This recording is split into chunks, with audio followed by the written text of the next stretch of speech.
រុនសួស្តីពុកម៉ែបងប្អូនទាំងអស់គ្នាស្វាគមន៍សាជាថ្មីមកជួបយាយយើងនៅព្រឹកនេះដែរយាយយើងមានតម្រុយថ្មីសម្រាប់ពុកម៉ែបងប្អូនទស្សនានៅមើលកំសាន្តលេខសម្រាប់ថ្ងៃទី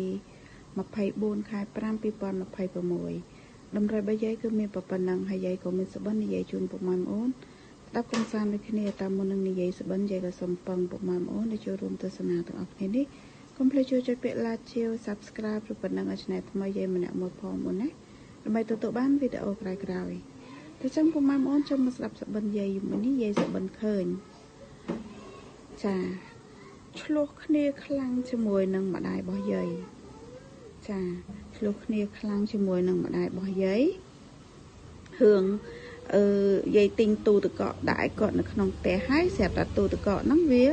ហៀទឹកចាញ់ណារបៀបដូចថាដាច់ភ្លើងទៅវាហៀទឹកចេញក្រៅស្រាប់តែគាត់ថាទិញទូទឹកកកមកនាំទៅអស់ភ្លើងច្រើនហើយវេទនាដល់ពេលស្រាប់តែយាយខឹងគាត់ហ្នឹងឡើងខឹងឡើងយំហ្មងថាខ្ញុំទិញឲ្យប្រើហើយក៏ខុសទៀតអញ្ចឹងខ្ញុំយកទៅវិញក៏បានដែរថាសេកយំនៅក្នុងសុបិនហ្នឹងខឹងគាត់ខ្លាំងហ្មងណាចាខឹងគាត់ខ្លាំងរឿងយើងទិញឲ្យគាត់ប្រើហើយបាយជាគាត់បន្ទោសយើងវិញអញ្ចឹងណាបងអូនខឹងខ្លាំងវាថាធ្វើ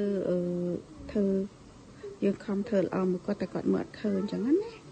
ចាខឹងគាត់ខ្លាំងមែនតើឃើញយំផងអីផងអញ្ចឹងយើងក៏កាត់យកចិត្ត8 72 47 48ចិត្តគុត8 78 8 74 8ចិត្តគុតអស់ចិត្តនិងអស់សាអញ្ចឹងពុកម៉ែបងអូនចេះកាត់លេខអីក៏យកតាមនឹងទៅណាចាហើយក៏ជូនពរហេងស្នាងល្អដល់អស់គ្នាអញ្ចឹងវីដេអូយាយក៏មានតែប៉ុណ្្នឹងទេជួបគ្នានៅវីដេអូក្រោយបាយ